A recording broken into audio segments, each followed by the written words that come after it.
തികച്ച് യാദൃശ്ചികമാണ് കേട്ടോ. അതൊരു കപ്പ അങ്ങനെ എടുത്തതൊന്നുമല്ല.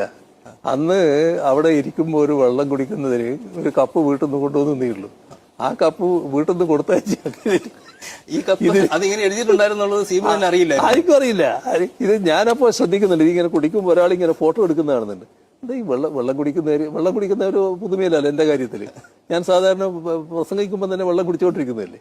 അപ്പൊ അതൊരു വലിയ പുതുമയായിട്ട് എനിക്ക് തോന്നില്ല. എന്നാലും ഒരു ശ്രദ്ധയോടെ ഫോട്ടോ എടുക്കുന്നത് ഞാൻ കാണുന്നുണ്ട്.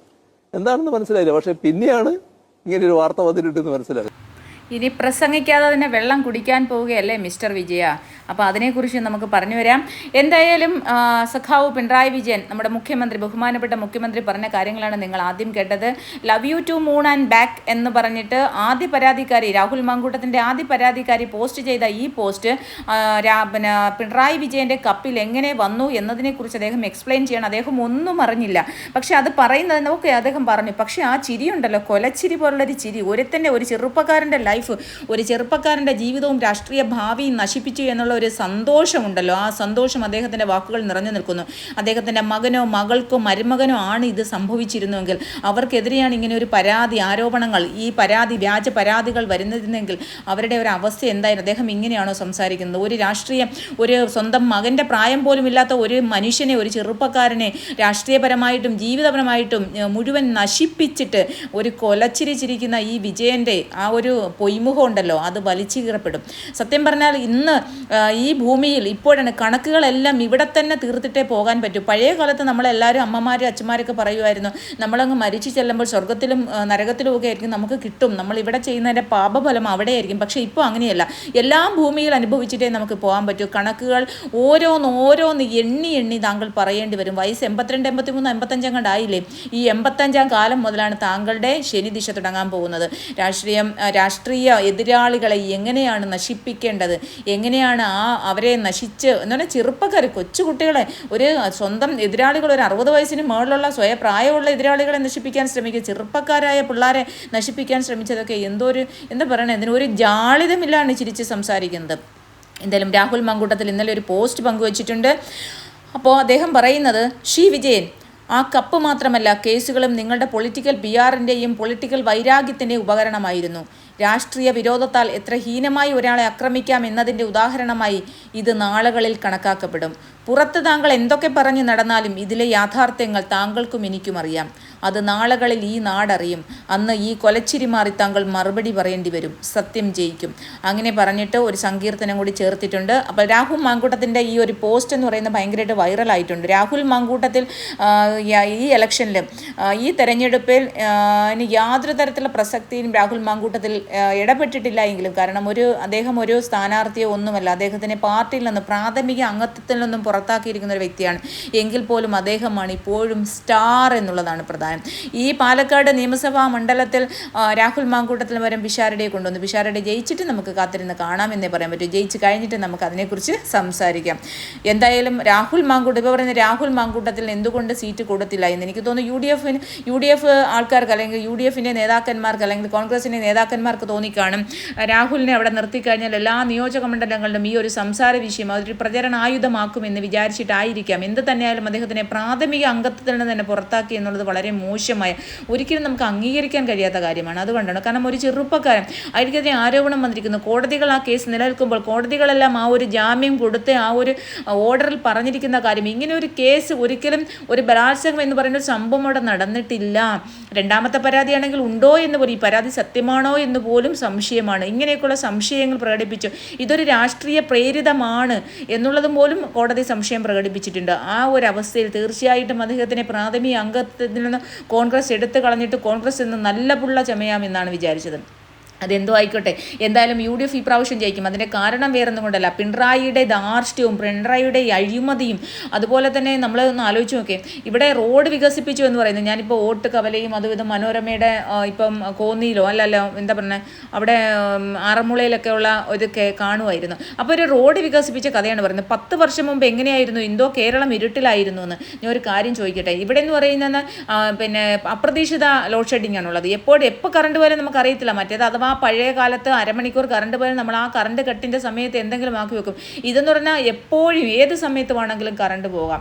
ആ ഒരു സിറ്റുവേഷനാണ്. പിന്നെ കറണ്ട് ചാർജോ ഇരട്ടി കറണ്ട് ചാർജൊക്കെ എന്താണ് നമുക്ക് ഒരിക്കലും അംഗീകരിക്കാൻ കഴിയാത്ത കറണ്ട് ചാർജ്. വെള്ളത്തിൻ്റെ ചാർജോ പഴയ 10 വർഷം മുമ്പുള്ള വെള്ളത്തിൻ്റെ ചാർജ് ഇപ്പോഴത്തെ വെള്ളത്തിൻ്റെ ചാർജോ നോക്കൂ. അതിന് കറണ്ട് ചാർജ്. പിന്നെ നമ്മുടെ വസ്തുക്കളുടെ രജിസ്ട്രേഷൻ ഫീസ് 50% കൂട്ടിയത് 50%. അതുപോലെ തന്നെ സ്റ്റാമ്പ് ഡ്യൂട്ടി, പിന്നെ അതുപോലെ കോടതികളിലെ ഫയൽ ചെയ്യുന്ന കേസുകൾ അതിൻ്റെ സ്റ്റാമ്പ് ഡ്യൂട്ടി, അങ്ങനെ ഏത് കാര്യങ്ങൾ പറഞ്ഞാൽ നിത്യോപയോഗ സാധനങ്ങളുടെ വിലക്കയറ്റം, എല്ലാ സാധനത്തിനും ഇരട്ടിയുടെ 10 ഇരട്ടി വിലയാക്കി. 10 വർഷം മുമ്പ് ഉണ്ടായിരുന്ന വിലയും ഇപ്പോഴത്തെ വിലയും പറയും. ഇവിടെ ഒരു ഭക്ഷ്യവകുപ്പ് മന്ത്രി നേരത്തെ പറയുന്നത് കേട്ടോ, ഇവിടെ പട്ടിണി ഇല്ലാത്ത രാജ്യം. ആര് പറഞ്ഞു പട്ടിണിയില്ലെന്ന്? നമ്മൾ സാധാരണക്കാരായ ആൾക്കാർ പറ്റുന്ന ഒരു 10 പൊതിയൊക്കെ ഓരോ സ്ഥലത്തും ഭക്ഷണം കഴിക്കാനില്ലാത്തവർക്ക് കൊണ്ട് കൊടുത്തിട്ടുണ്ട്. അരി ഇത് ഉമ്മൻചാണ്ടി സർക്കാരിൻ്റെയും അതുപോലെ തന്നെ ഇന്ദിരാഗാന്ധിയുടെയും കാലത്തുണ്ടാക്കിയതാണ്. അവരുടെ എന്താ പറയുക, ഇന്ദിരാഗാന്ധി അല്ല, സോണിയാഗാന്ധിയുടെയും കാലത്താണ് സ്ത്രീകൾക്ക് റേഷൻ കാർഡ്, സ്ത്രീകളുടെ പേരിൽ റേഷൻ കാർഡും അതുപോലെ തന്നെ 2 രൂപയ്ക്ക് റേഷൻ അരിയുമൊക്കെ കൊടുത്തു തുടങ്ങിയത്. അത് അന്ന് തൊട്ടേ ഈ പട്ടിണിയില്ല. അന്ന് റേഷൻ കട വഴി അരി കിട്ടും. അത് പിന്നെ ഉമ്മൻചാണ്ടി സർക്കാർ കൊണ്ടുവന്ന കാര്യങ്ങൾ അവർ കുറച്ചൊക്കെ നടപ്പാക്കാൻ ശ്രമിച്ചു എന്നല്ലാതെ ഇവരെന്താണ് പുതിയ ഒരു മെട്രോ ആയാലും ഇവിടുത്തെ റോഡ് വികസനമായാലും മെട്രോ ആയാലും മെഡിക്കൽ കോളേജുകളായാലും എല്ലാം ഉമ്മൻചാണ്ടി സർക്കാർ കൊണ്ടുവന്നത് അവർ ഈ 10 വർഷം 1-2 വർഷമല്ല 2 ടേമാണ് 10 വർഷം ഇരുന്ന് അതിൻ്റെ കുറേയൊക്കെ ഭാഗങ്ങളാക്കി എന്നുള്ളതല്ലാതെ ഇവരെന്ത് വികസനമാണ് ചെയ്തത്? ഇപ്പോഴും തകൃതിയായിട്ട് എല്ലായിടത്തും ഉദ്ഘാടന മാമാങ്കങ്ങൾ നടത്തി. അല്ലാതെ എന്താണ് ഈ റോഡ് വികസിപ്പിച്ചത്? നമ്മുടെ നികുതി പണം വെച്ചിട്ട് നമ്മുടെ ടാക്സ് പിരിച്ചിട്ടാണ് ഇവർ ചെയ്തിരിക്കുന്നത് പലതും. നമ്മുടെ ടാക്സ് കൊണ്ട് ചെയ്യണ്ടേ? ഇവരെ പിന്നെ എന്തിനാണ് MLA MP മന്ത്രിയൊക്കെ ആക്കിയിട്ട് നമ്മൾ ശമ്പളം കൊടുത്തു വെച്ചിരിക്കുന്നത്? നമ്മളുടെ സെർവൻസ് ആണ്. നമ്മളെ സേവിക്കാൻ വേണ്ടി നമ്മൾ ഓരോ മാസവും ശമ്പളവും അലവൻസും കാറും വീടും എല്ലാം നമ്മൾ കറണ്ട് ചാർജ് ഉൾപ്പെടെ അവർക്ക് അടയ്ക്കണ്ട. ഇതെല്ലാം നമ്മുടെ നികുതി പണത്തിൽ നിന്നാണ് എടുക്കുന്നത്. അവരുടെ ഇപ്പം മുഖ്യമന്ത്രിയുടെ ക്ലിഫ് ഹൗസ് ഇവിടുത്തെ കറണ്ട് ചാർജ് എവിടെ നിന്നാണ് അടയ്ക്കുന്നത്? മുഖ്യമന്ത്രിയുടെ കീശയിൽ നിന്ന് കൊടുക്കുന്നതാണോ? അല്ലല്ലോ. നമ്മുടെ നികുതിപ്പണം വെച്ച് നമ്മുടെ ടാക്സിൽ നിന്ന് നമ്മുടെ നികുതിപ്പണം വെച്ചിട്ട് ഇവർക്ക് എല്ലാ സൗകര്യങ്ങളും ഇവർക്ക് എല്ലാ വണ്ടികളും എല്ലാ ആഡംബരങ്ങളും കൊടുത്ത് നമ്മൾ ശമ്പളം കൊടുത്ത് ഇവരെ ഇരുത്തിയിരിക്കുന്നത് നമ്മളെ സേവിക്കാനാണ്. എന്നിട്ട് പറയുന്നത് എന്തോ ഞങ്ങൾ ഇത്രയൊക്കെ ചെയ്തു, ഞങ്ങൾ ഇതൊക്കെ ചെയ്തു എന്ന് പറയാൻ എന്ത് ഇവർ ചെയ്തത്? ഇവരെന്താണ് ചെയ്തത്? ഒരു ആരോഗ്യ വകുപ്പ് 5 പേരാണ് മരിച്ചത്, മൂടി വെച്ചിരുന്നു. ഇവിടെ വെന്റിലേറ്ററിൽ നിന്ന് തീ കത്തി എന്ന് പറഞ്ഞിട്ട് ഒരു കുഴപ്പമില്ല, ആർക്കും ഒരു കുഴപ്പമില്ല. 5 പേര് മരിച്ചു. 38 വയസ്സുള്ള ഒരു സനീഷ് എന്ന് പറയുന്ന ഒരാൾ, അയാൾ 2 മണിക്കൂറിനുള്ളിൽ മരിച്ചു. അയാൾക്ക് ഒരു കുഴപ്പമില്ല, തലേന്ന് അവർ കഞ്ഞി കൊടുത്തതായിരുന്നു. അങ്ങനെ ഒരു അവസ്ഥയിലാണ് 5 പേരെ മരിച്ചിട്ട് മൂടി വെച്ചിരിക്കുകയാണ്. ഇപ്പോഴും അതിനൊരു അന്വേഷണം പ്രഖ്യാപിച്ചില്ല. അന്വേഷണം പ്രഖ്യാപിച്ച് ഇവർ തന്നെയാണല്ലോ പ്രതികൾ. അപ്പോൾ പിന്നെ ഓരോ മെഡിക്കൽ കോളേജിൻ്റെയും കാര്യങ്ങൾ നമ്മൾ വീണ്ടും എടുത്തു പറയേണ്ട കാര്യമില്ല. ഇതെല്ലാം ജനങ്ങളുടെ മുന്നിലുണ്ട്. പിന്നെ ഏറ്റവും വലിയ ശബരിമല, എനിക്ക് എന്തുകൊണ്ടാണ് UDF ശബരിമല ഒന്നും പറയാത്തതെന്ന് പല സ്ഥലത്തും ഞാൻ കാണുന്നുണ്ട്. ശബരിമല എന്തുകൊണ്ട് പറയുന്നില്ല? ശബരിമല സ്വർണ്ണക്കൊള്ള, ഈ ശബരിമല സ്വർണ്ണക്കൊള്ള പോലെ എന്തെല്ലാം കൊള്ളകൾ കഴിഞ്ഞ പ്രാവശ്യം സ്വപ്ന സുരേഷ് പറഞ്ഞ സ്വർണ്ണക്കൊള്ള, സ്വർണ്ണക്കള്ളക്കടത്ത്, ഡോളർ ചെമ്പ്, എന്താ പറയുക, ബിരിയാണി ചെമ്പ്, അതേപോലെ ഈന്തപ്പഴം, ഇങ്ങനെയുള്ള എല്ലാ അഴിമതികളും എല്ലാ കള്ളത്തരങ്ങളും മോഷണങ്ങളും എല്ലാം നടത്തിയ ഒരു സർക്കാർ. കോടിക്കണക്കിന് രൂപയാണ് ഇവർ അടിച്ചു മാറ്റിയിരിക്കുന്നത്. നമ്മുടെ കയ്യിൽ നമ്മൾ ടാക്സ് കൊടുക്കുന്ന ശമ്പളവും വാങ്ങിച്ചിട്ട് അത് പോരാഞ്ഞ് കോടിക്കണക്കിന് രൂപ. നമ്മുടെ ഇവിടുത്തെ വട്ടിയൂർക്കാവ് MLA പ്രശാന്ത് 1735 കോടിയുടെ എങ്ങാണ്ട് ഇവിടെ വികസന പ്രവർത്തനം നടത്തിയെന്നും പറഞ്ഞിട്ട് പറയുന്നത് കേട്ടു. ഇവിടെ ഒരു ചെറിയ ഒരു ബിൽഡിങ്ങും ഒരു 4000 പോട്ട് 5000 സ്ക്വയർ ഫീറ്റ് ഒരു ബിൽഡിംഗ് ഉണ്ടാക്കിയിട്ടുണ്ട്. സാധാരണ ബിൽഡിങ് ഉണ്ടാക്കിയിട്ടുണ്ട്. അതിന് 6.5 കോടി രൂപ ചെലവഴിച്ചെന്നാണ് പറയുന്നത്. എനിക്ക് 3500 സ്ക്വയർ ഫീറ്റ് ഒരു വീട് വെച്ച് മുഴുവൻ തേക്ക് വെച്ചിട്ട് പാനലിങ് ചെയ്ത് ഫ്രണ്ടും അകത്തും സ്റ്റെയറും ഒക്കെ അടിപൊളിയായിട്ട് പാനൽ ചെയ്ത് എൻ്റെ വീട് ഞാൻ ഉണ്ടാക്കിയത് വെറും 68 ലക്ഷം രൂപയ്ക്കാണ്. 3500 സ്ക്വയർ ഫീറ്റ് വീട് ഫുള്ള് ഗ്രാനൈറ്റും, മതിൽ പോലും ഗ്രാനൈറ്റാണ് എൻ്റെ വീടിൻ്റെ. ആ വീട് ഞാൻ ഉണ്ടാക്കിയത് 68 ലക്ഷം രൂപയ്ക്കാണ് നമ്മൾ ആ വീട് വെച്ചത്. അപ്പോൾ ഇതാണ് ആ ഒരു 4000 സാധാരണ കട്ട വെച്ച് ഒരു ഡെക്കറേഷനും ഇല്ലാത്ത ഒരു ബിൽഡിംഗ്. ഇനിയും അതിനകത്ത് ഒരുപാട് പണി കിടക്കണം. ആ ബിൽഡിങ് വട്ടിയൂർക്കാവ് ചെയ്തപ്പോൾ 6.5 കോടി രൂപയെന്ന്. അവരിപ്പോൾ ഇവർ എന്തുമാത്രം കട്ടുമുടിച്ച് കാണും അല്ലേ? കട്ടുമുടിച്ച് നമ്മളെ മാക്സിമം നമ്മളെ ഊറ്റി പിഴിഞ്ഞ് ഖജനാവ് കാലിയാക്കിയിട്ട് വീണ്ടും ഇരുന്ന് പറയുന്നത് വികസനം ചെയ്തു, മറ്റത് ചെയ്ത്, വികസനത്തിന് വോട്ട് എന്ന് പറയുന്നത്. സത്യം പറഞ്ഞു കഴിഞ്ഞാൽ എന്താണ് ഓരോ മനുഷ്യർക്കും നമ്മുടെ ഈ ഓരോ ഇത് കേൾക്കുന്ന ഓരോ ഓരോ മനുഷ്യർക്കുണ്ടാകുന്ന ഒരു ഇതുണ്ടല്ലോ, നമ്മൾ ഓരോ ദിവസവും അനുഭവിക്കുന്നത്. ഞാനാണെങ്കിൽ ഒരു മോന് ഫീസ് അടയ്ക്കാൻ വേണ്ടിയിട്ട് കാശില്ലാഞ്ഞൊരു പ്രോപ്പർട്ടി വിൽക്കാൻ ഇട്ടേക്കുന്നത്. രജിസ്ട്രേഷൻ ഫീസ് എന്തുമാത്രം 50% കൂട്ടി ആ വസ്തു വിൽക്കാൻ പറ്റുന്ന ഫീസ് കൊടുക്കാൻ പറ്റാണ്ടിരിക്കുന്നത്. അങ്ങനെ ഈ ഒരുപാട് നമ്മളൊക്കെ ഒരു അത്യാവശ്യം മര്യാദക്ക് ജീവിച്ചു പോകുന്ന പ്രൊഫഷണൽ ആയിട്ടുള്ള ആൾക്കാരാണ്. ഇത്രയോ സാധാരണക്കാർ, വളരെ ഇങ്ങേറ്റത്തെ പാവപ്പെട്ട വീട്ടമ്മമാർ, സാധാരണക്കാർ, അന്നന്ന് ആഹാരത്തിന് വേണ്ടി ജോലി ചെയ്യുന്ന ആൾക്കാർക്ക് ഇവിടെ എന്തുമാത്രം സാധനത്തിൻ്റെ വിലക്കയറ്റമാണ്. ഉപ്പ് മുതൽ കർപ്പൂരം വരെ 10 വർഷത്തിന് മുമ്പുള്ള സാധനത്തിൻ്റെ വിലയും ഇപ്പോഴത്തെ വിലയും നിങ്ങളൊന്ന് എടുത്തു നോക്കിയേ. പെട്രോളിൻ്റെ വിലയൊന്ന് എടുത്തു നോക്കിയേ. അതുപോലെ ഒരു ഗ്യാസ് സിലിണ്ടറിൻ്റെ വിലയൊന്ന് എടുത്തു നോക്കിയേ. ഓരോന്നിനും ഇവിടെ കേന്ദ്ര സർക്കാർ കൂട്ടി എന്ന് പറയേണ്ടത് ഇവരുടെ സെസ്സാണ് കൂട്ടിയിരിക്കുന്നത്. പെട്രോളിൻ്റെ സെസ് ഇവരാണ് കൂട്ടിയിരിക്കുന്നത്. ബാക്കിയുള്ള സംസ്ഥാനങ്ങളെല്ലാം പെട്രോളിന് ഇത്രയും വില കൂടിയപ്പോൾ അവരെല്ലാം അവരുടെ സർക്കാരിൻ്റെ തീരുവ കുറച്ചു. പക്ഷേ കേരള സംസ്ഥാന സർക്കാരിൻ്റെ, പക്ഷേ ഇവരത് കൂട്ടിയിട്ടാണ് നമ്മുടെ കയ്യിൽ നിന്ന് ഇത്രയും പൈസ വാങ്ങിക്കുന്നത്.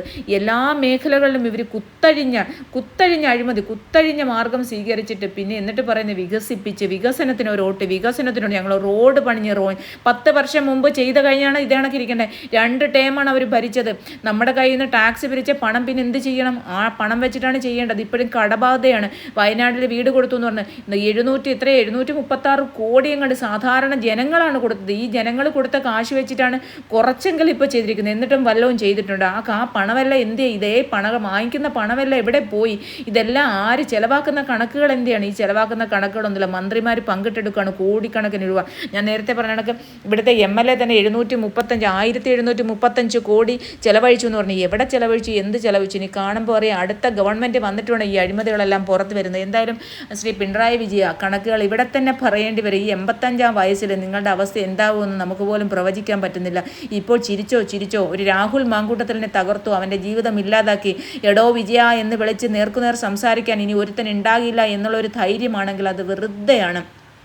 അവൻ തിരിച്ചു വരും, എന്നായാലും തിരിച്ചു വരും, എപ്പോഴായാലും തിരിച്ചു വരും. കാരണം നമ്മൾ കാലം കണക്ക് പറയാതെ ഒന്നും കടന്നു പോകത്തില്ല അല്ലേ? കാലത്തിൻ്റെ മുന്നിൽ നമ്മൾ കണക്ക് പറയേണ്ടി വരും. അതിന് എത്ര വയസ്സായാലും എത്ര പ്രായമായാലും നമ്മൾ കണക്ക് പറയാതെ പോകില്ല വിജയ, തീർച്ചയായിട്ടും പോകില്ല. താങ്കൾ ഓരോ നിമിഷവും താങ്കൾക്ക് ഇനി കൗണ്ട് ഡൗൺ ആണ്. എണ്ണി തുടങ്ങും. രാഹുൽ മാങ്കൂട്ടത്തിലില്ലല്ലോ, ഇനി എന്ത് കണക്ക് പറയാൻ എന്നൊന്നും വിചാരിക്കേണ്ട. രാഹുൽ മാങ്കൂട്ടത്തിലില്ലെങ്കിൽ ആയിരക്കണക്കിന് രാഹുൽ മാങ്കൂട്ടത്തിൽകാൽ ഉയർന്നു വരും, ഉറപ്പാണ്. പിന്നെ നമ്മുടെ രാഹുൽ മാങ്കൂട്ടത്തിന് ആർക്ക് എന്ത് ചെയ്യാൻ പറ്റും? രാഹുൽ മാങ്കൂട്ടത്തിൽ പൂർവാധികം ശക്തനായി തിരിച്ചു വരും എന്നുള്ളത് 100% ഉറപ്പാണ്. കണക്ക് പറയേണ്ടി തന്നെ വരും. ഈ കൊലച്ചിരിക്ക് കണക്ക് ഉറപ്പായിട്ടും പറയേണ്ടി വരും. അപ്പോൾ എന്തായാലും ഈ ഒരു വീഡിയോ കണ്ടപ്പോൾ, ഈ ഒരു വോയിസ് കേട്ടപ്പോൾ ഒരു വീഡിയോ ഇടണമെന്ന് തോന്നിയിട്ട് വന്നതാണ് ഗൈസ്. അപ്പോൾ നെക്സ്റ്റ് വീഡിയോ കാണുന്നവരേക്കും ബൈ, ടേക്ക് കെയർ.